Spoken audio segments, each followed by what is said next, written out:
Okay, in this video we're going to talk psoas release. Going to come back to our tennis ball, lacrosse ball, whatever hard apparatus we have available. We're actually going to get on an elevated surface. Bench is ideal. Can do it from the floor, but I find it's a little bit easier to elevate your body so you can get into the proper position. So what I have you do is take that apparatus and put it just on the inside of your hip bone, right? You can feel your hip, crest of your hip bone here. Place that apparatus right to the inside and just a little bit lower than the exact crest of the hip.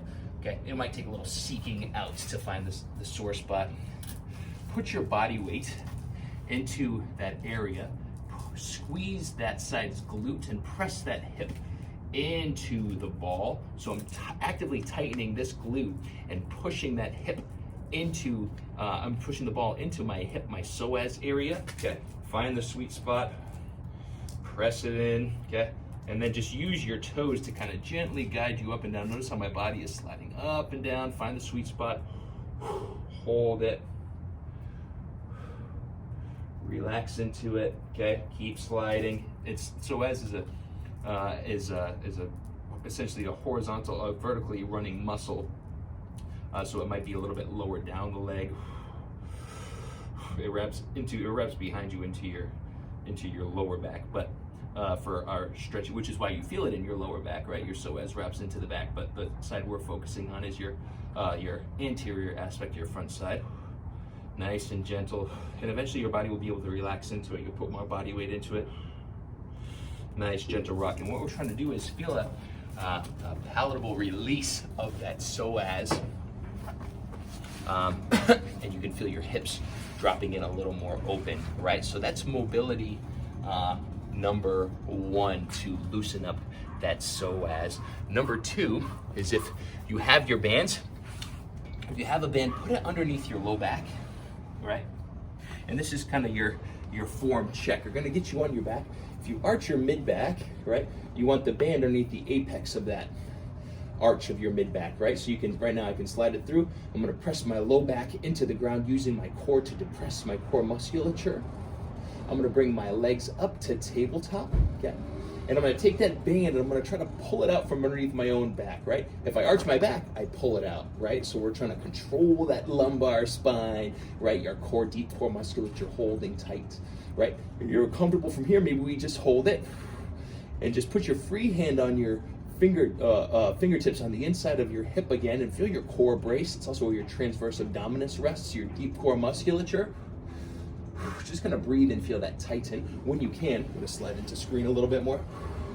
Slowly extend one leg away at a time. Again, all the while keep tension on the band, but you're not letting it go anywhere. I'm self-spotting, making sure I don't arch my back and lose tension there, right? When you become comfortable and confident with that, so you don't need the band anymore, low back is flat, we'll bring your hands up to the sky and do what's called a dying bug, right? So this is a total body core exercise. My opposite arm and leg extend away, all the while keeping that low back flat. Hold until I run out of breath.